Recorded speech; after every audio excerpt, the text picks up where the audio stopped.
Doesn't matter if you have been doing sales for 20 years or you've been doing sales for 2 months.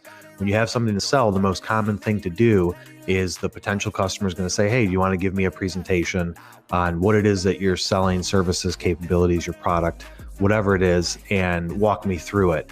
And that's just because that's what they're used to for the last 20, 30 years. You go in and you just show up and throw up and you just start talking about your capabilities, your pitch, whatever it is that you're trying to solve their problem. But how could you even do that without asking any questions? So if you go in too planned, then you come off as being less authentic. I mean, nobody wants to sit in a presentation and just have a robot walking through a slide. The lights are low, you throw it up on the screen, everybody's looking at the TV at the end of the conference table. They're not looking at you, they're reading the stuff before it shows up there, and they're already starting to form their own assumptions, form their own conclusions, and it just doesn't do any justice to you and when you're trying to solve their problem.